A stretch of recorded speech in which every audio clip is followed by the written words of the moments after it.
बैठा हूं, मुझे आप ना सिखाएं।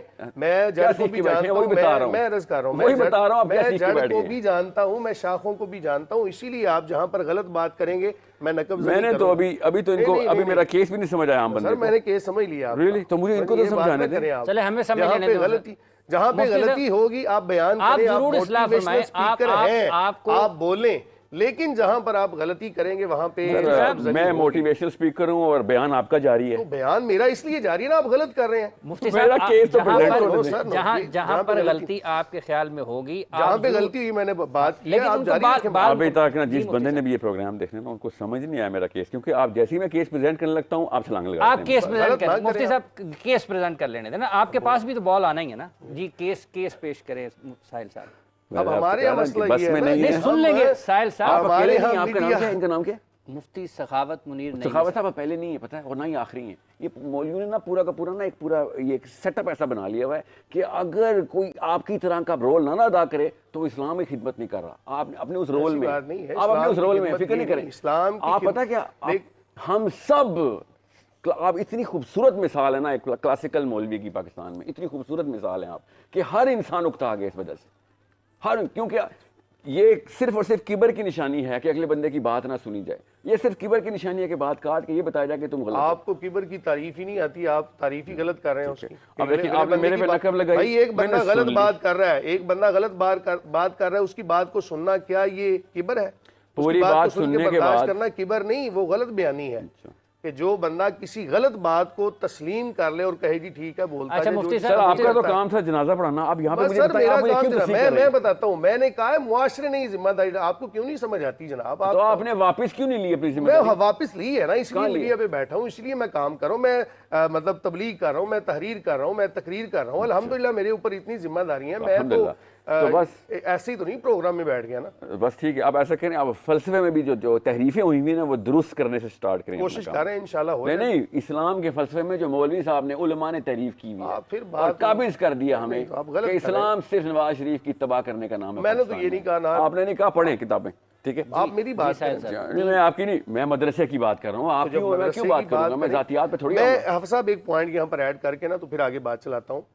आप जब भी बात करें ना, आप ये कहें कि हर तबके के अंदर अच्छे लोग भी होते हैं, हर तबके अच्छा बुरा कुछ नहीं होता सर, सही गलत की बात होती है। अब सुन ले मेरी बात, सही आप और गलत अपने फलसफे पे खिलाफ चल रहे हैं, मेरी बात कंप्लीट। सही और गलत का सीगा इस्तेमाल करें, मेरी बात सुन लेना। अब कैसा लगता है बात करके के अंदर, हर तबके के अंदर समझ आई, हर दवाई ना हजम नहीं होती किसी से, बस ये बताना। चलो आप तो हजम कर लेना। जी मैं कर लेता हूँ, आप बयान जारी रखें, आप ही हजम कर लें, बयान जारी रखें। हर तबके के अंदर अच्छे लोग भी होते हैं, बुरे लोग भी होते हैं। सही और गलत पॉइंट को, सही और गलत, और बात एक ये ना, कान इधर से पकड़ लो इधर से, बात तो वही है ना। अच्छा बुरा होना, ये सही गलत, बात तो वही है ना कि हर तबके के अंदर अच्छे भी होते हैं बुरे भी। लेकिन हमारे यहाँ पता नहीं क्या मसला है, हमें वो जो वीक पॉइंट है ना वो नजर आता है। हमारी मिसाल आज ऐसी बन चुकी है कि हम वो उस मक्खी की तरह हो चुके हैं, किसी बंदे का वीक पॉइंट देखा डायरेक्ट जाके वहां पर बैठे, जनाब यहां पर गलती है। आपको वो नजर नहीं आता कि जो हजारों लाखों की तादाद में जो हुफाज हैं, कुरान पढ़ रहे हैं, जो हजारों लाखों की तादाद में उलमा ने तहरीरें की हैं, जो तकरीरें की हैं, जो उन्होंने इजादात की हैं। ये जाबिर बिन हयान कौन था, ये कहाँ से निकला? मदारिस से निकला। आगे हमने इसको डिवाइड कर लिया जब से पाकिस्तान बना। हमें तो आज तक ये समझ नहीं आ रही कि हमारा, हम में से किस बंदे की जिम्मेदारी है क्या। जिसको जो जिम्मेदारी मिलती है वो उसको पूरा कर लेता है। तो खुदारा आप वीक पॉइंट को छोड़ें, कभी पॉजिटिव पॉइंट को भी देखें कि किसी बंदे का जो अच्छा काम है उसको भी हम सराह लिया करें। अब आप बात करेंगे ना सर, ये वाली कहानियों में ना आपको हम नहीं आने वाली, बताता हूँ क्यों। आपको ना हज़ारों लाखों हुफ़ाज़ नज़र आ रहे हैं, करोड़ों 25 करोड़ गुलाम क्यों नहीं नज़र आ रहे? उनमें हुफ़ाज़ शामिल हैं, वो एक घोड़े के गुलाम है। पता क्यों? क्योंकि हमारे इस्लाम के फ़लसफ़े में आप लोगों ने 2 नंबरी करने को इस्लाम बना दिया कि नहीं नहीं, इसका ये जब भी तुम सियासत में दाखिल होगे तुम इस्लाम से खारिज हो जाओगे। सर हम सियासत में दाखिल सुन ले, आप नहीं सुन सकते सर। मुफ्ती साहब, साहिल साहब, मेरा ख्याल है आपके साथ मेरा एक 1-on-1 सेशन होगा, मैं देखूंगा ये बचपन से आपकी आदत है या मस्जिद ने दी आपको? मेरी बचपन से आदत है, जब गलत बोलेंगे तो मैं बोलूंगा। मुफ्ती साहब उनको बात मुकम्मल कर लेने दें। ये बचपन से आदत में शामिल है। साहिल साहब को बात मुकम्मल कर लेने दें। आपको किसी मौलवी साहब ने बताया था कि अल्लाह ने 2 कान किस लिए दिए? मुझे पता है कान किस लिए तो है, और तो सही ना? कान इसलिए है कि अच्छी बात को सुनो, गलत बात हो तो अल्लाह ने जुबान भी दी है बोलने के लिए कि उसका तदारुक करो। अच्छा। जब आप गलत बोलेंगे तो वहां पे तदारुक होगा। आप सही बात करें, मैं खामोशी से सुनता हूँ। बोले सिर्फ आप। आपकी मर्जी की बात करूं तो आप नहीं, मेरी सुनेंगे। मर्जी की नहीं, जो इस्लाम के मयार के ऊपर पूरी उतरती है वैसी बात करें, मैं सुनता हूँ बिल्कुल। इस्लाम का मयार क्या है साहिल साहब?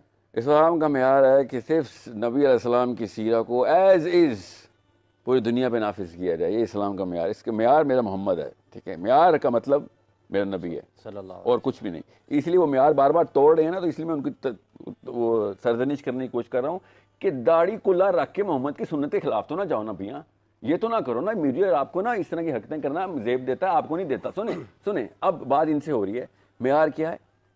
नबी मेरा सल्लल्लाहु नबी अलैहि सल्लल्लाहु वसल्लम। अलैहि वसल्लम। अब मेरे नबी सल्लल्लाहु अलैहि वसल्लम ने क्या किया? सबसे पहले सियासत की। मेरे नबी ने पूरी दुनिया को अपनी इत्तबा पे लगाया। सहाबा कराम ने उसी इत्तबा, दुनिया को अपनी इत्तबा से हटने नहीं दिया, यहाँ तक कि फिर हुसैन और यजीद का वाक़या हो गया। और उसके बाद हमें अब तक ये बताया जाता है कि जो मर्जी ताकत इस वक्त जैसी मर्जी तुम्हारे सर पे आ जाए, चाहे वो जानी शराबी जालिम जो मर्जी हो, उसके खिलाफ नहीं जाना, क्योंकि उसकी इत्तबा करना जो है ना, वो जो तुम्हें पनाह दे रहा हो, इजाज़तें दे रहा, वही इस्लाम है तुम्हारा। ये इन बात को इनको भाई साहब को इनके लेवल पे पता नहीं होती, या बड़े उलमा के लेवल के ऊपर जो किताबें लिखते हैं ना और वो सनद देते हैं, वो उनकी सनद की काफ़ी सारे लोअर टीयर्स के अंदर मस्जिद आती है। उस मस्जिद में लोग कुछ सेल्फ लर्निंग कर रहा हो और उसको पता ना हो कि ऊपर असल में 2 नंबरी किस जगह पे किस नस पे हुई हुई है। इसलिए मैं कह रहा था जिस दिन किसी बड़े उलमा को बुलाइएगा, मैं उनको बताऊं कि लिखने वाले लोग क्यों 2 नंबरी करते हैं। ये तो पढ़ने वाले लोग हैं, इन्होंने तो करनी ही करनी है, क्योंकि उनको तो पता है ये अपनी सनद को, आप अपने कभी भी सनद के खिलाफ नहीं जा सकते। ये असल में हमें नहीं सुना रहे हैं, ये अपने सनद लिखने वालों को, अपने स्कॉलर्स को सुना रहे हैं कि देखो मैं कितना अच्छा तुम्हारी सनद का पूरे के पूरे पायदान पे खड़ा हुआ हूँ और मैंने हक अदा किया है कि मैं जो भी फ़िरका है मेरा, जो भी फ़िरका है उसके ऊपर मैंने अपने अकीदे को भी जाहिर किया, मैंने अपने इम्तजाज को भी, अपने मनहज को भी जाहिर करके बताया, ताकि मेरी सनद का हक अदा हो गया। असल में सनद आती है पीछे से। ये यजीद ने ये प्रॉपर साजिश के थ्रू इस्लाम मुसलमानों को पूरी तरीके से खसीस करने के लिए कहा था कि तबाह तुम्हारा काम है। किसकी तबाह? अगर मैं कलमा पढ़ता हूँ तो जो मर्जी मैं कर लूँ, मुझे इजाज़त है। मेरे हुसैन को मैंने कहा था नहीं, ये काम नहीं करने दूंगा भाई, तू कलमा पढ़ता हो या तू हाजी हो, अगर तू गलत आदमी है तो तेरे खिलाफ तो मैं जाऊँगा और मुनज़्ज़म काविश करके जाऊँगा। और वही काविश कर रहे थे वो, उसको इस्लाम में अब पूरी तरीके से डिसोन कर दिया गया। इसलिए आपने देखा होगा मस्जिदें और मदरसे कभी भी किसी भी हुक्मरान के खिलाफ कभी भी मूवमेंट नहीं कर सकते। अकेले में कोई बातचीत कर लेते हैं, मगर दे नेवर थिंक अबाउट कि मुसलमान पार्लियामेंट हाउस में आए, सियासत में आए, पूरी तरीके से डेमोक्रेसी के थ्रू नहीं, पब्लिक मैंडेट के थ्रू पूरी तरीके से एक फलसफा, एक धावा बोल दे अपना। मगर हमारा फ़लसफ़ा जब पहले से ही लॉक कर दिया गया और डब्बे में, और उसके ऊपर चाहे वो रेड लेबल लगाएं या ब्लू लेबल लगाएं या ब्लैक लेबल या ग्रीन लेबल, डजंट मैटर, उस डब्बे के अंदर जितने ही बंदे हैं उसकी तबाह में रहेंगे। ये एक मामला बड़े लेवल के ऊपर हो रहा होता है, उनके साथ लड़ाई करना असल में सियासत है। मतलब आपके ख्याल में ये कथा कलामी की माज़रत चाहता हूँ कि जब आप कह रहे हैं कि ये इत्तबा करते हैं, तो वो जो कहा जाता है कि सुल्तान की हानत अल्लाह की हानत है, ये उससे जुड़ी बात आपको निकलती है? वहाँ से इस्तेमाल की गई चीज़ें हैं, वहाँ से इस्तेमाल की गई चीज़ें हैं, जिसके लिए ना हुसैन एक्सप्लेन हो सकते हैं ना इमाम मेहदी। इमाम मेहदी क्या इलेक्शन लेके खलीफा बनेंगे, वोट लेके? सोचें क्या हदीसें हैं, कैसे बनेंगे? क्या पहले से खलीफा होंगे और लोग कहेंगे ये तो वो वाला खलीफा लगता है? नहीं, वो किसी खलीफा के अंदर ही ये सारा का सारा मामला करेंगे ना। मगर इस वक्त की डेफिनेशन में उसको खरूज कह दिया गया। ना इमाम मेहदी एक्सप्लेन होते हैं, ना हुसैन एक्सप्लेन होते हैं, ना अबू हनीफा एक्सप्लेन होते हैं। अपने आप को पाकिस्तान के सारे मौलवी हनफी कहते हैं, और हनीफा को जब चीफ ऑफ आर्मी स्टाफ ने कहा था ना कि आप हमारे काजी उल कुज़ा हैं, तो उन्होंने कहा था बाहर में जा, मुझे पता है तू शहीद करेगा, तू मुझे आज, मुझे पता है कि तू मुझे आज शहीद करेगा। और उस रात को शहीद कर दिया इमाम आज़म को उन्होंने, मगर उन्होंने नहीं माना। और उन्हीं के एक स्टूडेंट ने, काजी अबू यूसुफ ने सनद संभाल ली। और अब मैं इसलिए कहता हूँ पाकिस्तान में कोई हनफी नहीं है, सब यूसुफी हैं। इन्होंने खुद अपनी मर्जी से जानते बूझते अपने सेल्फ वेस्टेड इंटरेस्ट को बचाया कि हमारी जान तो नहीं खतरे में जा रही ना, जहाँ जान बचती है तो अम्मार बिन यासिर को भी इजाज़त थी, हम भी इजाज़तें ले लेते हैं। मैं इसलिए कह रहा हूँ या तो हुसैनी हो जाए। साहिब साहब, इनके एक मस्जिद का, बिल्कुल एक मस्जिद के वाले या एक मुदर्रिस की क्या इंटरेस्ट होगा? जान बचाने का। क्या सर, जान बचाना बेटा, याद रखना, ये है असली। अल्लाह ने कहा था ना, ये वो लोग हैं जिन्होंने अपने नफ्स को खुदा बना लिया कि जान बचाने के ऊपर इस्लाम हर चीज़ों के ऊपर, मेरी तो जान खतरे में आ रही है। आपके समझ थे जाबिर बिन अब्दुल्ला की हदीस पढ़ें आप। जाबिर बिन अब्दुल्ला उस वक्त वापस आ रहे हैं मदीना जिस वक्त हुसैन मक्का से निकल रहे हैं, और ये वाक़या इतना बड़ा वाक़या हो चुका हुआ है कि हज़रत उम्मे सलमा को उन्होंने कहा, एक ही कबीले के दोनों, ठीक है, कि हुसैन जा रहा है और ये बाकी के सब लोग बैठे देख रहे हैं खाली। आप वो बुखारी की हदीस पढ़ें, उम्मे सलमा का जाबिर बिन अब्दुल्ला के साथ डायलॉग किया है कि किस जगह के ऊपर इंसान नफसियाती तौर पे कॉम्प्रोमाइज़ करेगा अगर इस तरह की कोई भी अलाउंस उसको लेनी आती हो तो, इस लेवल पे सेंस हो तो। एंड दोनों, Jabir bin Abdullah is one of the top साहबीज, उम्मे सलमा हमारी माँ उम्मुल मोमिनीन, माँ बेटा रो रहे हैं, एक ही कबीले के हैं दोनों,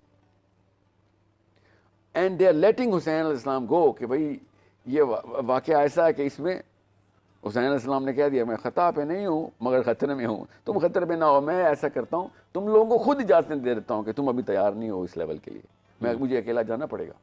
और यही होगा इमाम महदी के साथ भी, मैं आपको बता रहा हूँ, अबू हनीफा के साथ भी यही हुआ है। सच बताऊँ, पढ़ेंगे आप तो शाफी के ऊपर भी गर्दन पे तलवार ही मिलेगी आपको खलीफा की, लड़ाई तो करनी पड़ती है, जान तो जाएगी। अब वहाँ पे अब हज़रत अयूब खान रहमतुल्लाह अलैह अमीरुल मोमिनीन पाकिस्तान में डिक्लेयर हुए थे, किसने किया था? मौलवियों ने किया था कि ये इसको अमीरुल मोमिनीन बोलेंगे तो नीचे कोई हुसैन पैदा नहीं होगा। क्यों नहीं होगा? क्योंकि फिर खरूज आ जाएगा उसके ऊपर, इसके खिलाफ जाना। अब अयूब खान जिसकी गर्लफ्रेंड अमेरिका के सदर की प्रेसिडेंट थी, यहाँ पे आती हो रही थी, पाकिस्तान में शराब आम वहाँ से स्टार्ट हुई है, सारा कुछ दिनों में, मगर खैर है सर, इस्लाम में इसके इस तरह की हुक्मरानी के खिलाफ कुछ भी नहीं कर सकते। तो मैंने कब कहा जाके तलवारें उठाएं, लड़कों और लड़कियों को पॉलिटिकल एक्यूमेंट दे के टेक ओवर करवाएं बाय पब्लिक नंबर्स। ये लोग भी पब्लिक नंबर्स के ही भूखे हैं, इमरान खान, नवाज शरीफ भी। आप लोग उस पावर को समझ नहीं रहे हैं कि हमें डेमोक्रेसी के अलावा भी ये नंबर्स प्रोड्यूस करने आने चाहिए, जो कि हैं, यूरोप को आते हैं। $100 बिलियन इसराइल का अप्रूव हुआ है, पाकिस्तान में कर सकते हैं? क्यों? पाकिस्तान में नंबर ही तो हैं। रास्ते में कौन आया? मेरे और पब्लिक के मदरसा। जब भी मैं कहता हूँ ना कि भाई फ़लस्तीन में बच्चा मर गया हमारा, एक एक बच्ची छोटी 8-8 महीने की बच्ची ज़बा हो रही है, मस्जिद के मौलवी साहब क्यों चुप करके बैठे हैं? हुकूमत का काम है सर, हमसे तो सवाल नहीं होगा। नाउज़ बिल्लाह, ये इस्लाम सीखे हमने? आपके सामने एक बच्ची ज़बा हो रही हो, असली में किसी और उसकी माँ आपको दुआई दे रही हो, और आप कहें मेरे नवाज शरीफ ने मना किया है तुझे, मैं कुछ नहीं कहूँगा, और ये इस्लाम है?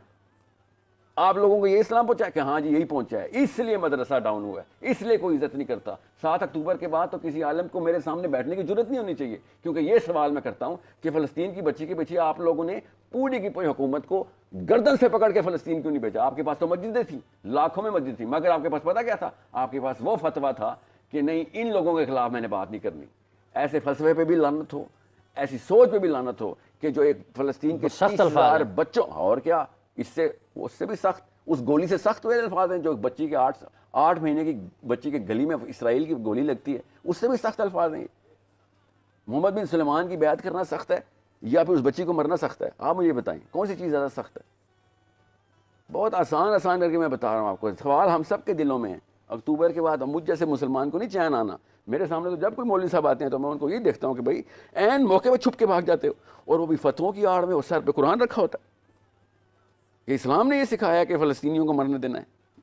ये कौन सा इस्लाम है जो हम तो कुफार को मरने नहीं देते? साहब मेरी बात सुने, मुफ्ती साहब को शामिल, कुफार को मरने नहीं देते। मुफ्ती साहब को शामिल करने को दिया, मुफ्ती साहब की भी गुफ्तगू। जी मुफ्ती साहब, टाइम दिया आपको? आपको भी मिल जाएगा। नहीं तो फिर ये तो तरीकाकार नहीं ना है कि एक बंदा जब बोल रहा हो तो फिर दरमियान में आप मुफ्ती आधा साहब, टाइम काट के उनको दे आपको भी पूरा टाइम बात मिलता ये है कि अभी इन्होंने बात की सबसे पहली कि जी देखें, जब भी हम बात करते हैं तो दरमियान में मदरसा आ जाता है, ये फतवों की आड़ लेके छुप जाते हैं। आप मुझे बताएं कि ये फ़लस्तीन के हवाले से जब से ये मामला शुरू है तब से लेकर आज तक आपको जो एहतजाज मिले हैं, एहतजाज से लेकर तो जहाँ तक एक बंदे का हाथ डलता है, ये कोई भी जो मुफ्ती साहब है ना, जो सही मानों में मुफ्ती हैं, वो अपने लिए कोई सहूलत निकालने के लिए मुफ्ती नहीं बनते। मुफ्ती का मतलब होता है कि उसने कुरान को लेके चलना है, उसने सुन्नत को लेके चलना है, जहाँ पे अवाम के लिए या किसी के लिए गुंजाइश निकलती है वहाँ पे उसने गुंजाइश निकालनी है। जहाँ पे गुंजाइश नहीं निकलती, किसी बंदे की क्या मजाल है कि कोई कुरान के अंदर तहरीफ कर दे। रही बात ये कि आप कहते हैं जनाब के आजकल जो अहनाफ हैं ये यूसफ़ी हैं, ऐसी बात नहीं है। हज़रत इमाम आज़म अबू हनीफ़ा अलैहिर्रहमा आप ताबी हैं और आप ही की फ़िक़्ह के ऊपर अमल करने वाले हनाफ कहलाते हैं, और उनके ऊपर ये कहना कि जनाब वो कोई फतवे की आड़ लेकर छुप गए थे, ये बात भी गलत है। इमाम आज़म अबू हनीफ़ा अलैहिर्रहमा की फ़िक़्ह वहाँ से लेकर आज तक मौजूद है और उसी पर तमाम लोग अमल करते हैं। इमाम आज़म अबू हनीफ़ा अलैहिर्रहमा अपने अज़ीमत पर अमल करते हुए वो ओहदा कबूल नहीं किया। उसकी भी ख़ास वजूहात थी कि एक बंदे का जो काम होता है उसको अपने काम के अंदर ही रहना चाहिए, अपने काम को छोड़कर। अब अगर हम हर चीज़ की जिम्मेदारी लगा दें जनाब मौलवी साहब पे, हर चीज़ की जिम्मेदारी मदरसे पे लगा दें, तो ये भी गलत नहीं होगा। अगर लिखा हुआ है उन्होंने क्यों ना की थी, लिखा हुआ है, अब कहानियां ना सुनाएं लोगों को, असल में लिखा हुआ है। अब उन्होंने फिर आप कहा था क्यों कि बोल तेरी रहे 2 हैं? नंबर फलसफे के अब ऊपर आप दरमियान में क्यों बोल रहे हैं? आप अपनी बात का क्यों खिलाफ कर रहे हैं? अब मेरी बात कंप्लीट होने देना। मैंने आपकी बात कितने तहम्मुल से सुनी है। उसकी वजह ये थी, आप गलत बातें भी करते रहे तो मैं खामोश होकर सुनता आपने रहा तो हूं बड़े फख्र से कि कहा था कि गलत आपके बात बर्दाश्त उसूलों नहीं के होती। ऊपर, आपके उसूलों के ऊपर मैं अमल कर रहा था। अब आपको चाहिए कि मेरी बात खामोशी से सुनना। और जब आप बात कर रहे थे मैं आपकी तरफ देख रहा था। अब वहां पे आपका क्या है? आपको चाहिए कि मेरी तरफ तवज्जो करें ना। मौलवी साहब, मैं कोई जातियात पे दीवार आएंगे को ना बातें तो ये तो बात नहीं सुना स्टूडियो से रहा। बाहर भी करनी आती है। नहीं, मुझे जातियात पे मैं- मत आए, मैं- आप गलत मुसलमान से पंगा ले रहे हैं।